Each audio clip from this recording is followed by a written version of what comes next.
അറിയാമല്ലോ, ഈ ഒരു വണ്ടി ഭ്രാന്തനാണ് അദ്ദേഹം. വളരെ വേഗത്തിൽ വണ്ടി ഓടിക്കുന്ന ഒരാളാണ്. ഈ വണ്ടി ഓടിക്കുന്നത് തന്നെ അദ്ദേഹത്തിന് ഒരു ഹരമാണ് എപ്പോഴും. വിജനമായ ഒരു നിരത്തിലൂടെ വണ്ടി ഇങ്ങനെ പോയിക്കൊണ്ടിരിക്കുക. പെട്ടെന്നൊരു വൃദ്ധൻ കാറിന്റെ മുന്നിലേക്ക് ഇറങ്ങി നിന്നു. കാറിന് കൈ കാണിച്ചു.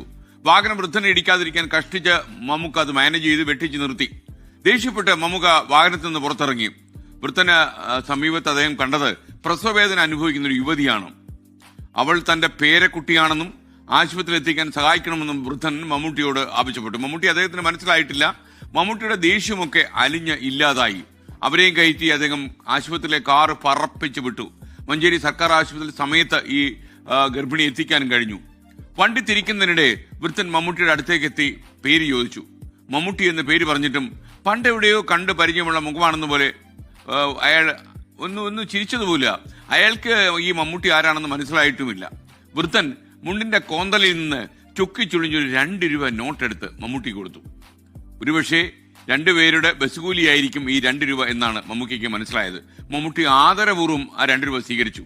കൂലിയുടെ വില കറൻസി നോട്ടിലല്ല, മറിച്ച് അത് കൊടുക്കുന്നവരുടെ മനസ്സിന്റെ തെളിച്ചത്തിലാണെന്ന് തന്നെ പഠിപ്പിച്ചത് ആ മനുഷ്യനാണെന്ന് മമ്മൂട്ടി ഓർമ്മയിൽ കുറിച്ചിട്ടുണ്ട്.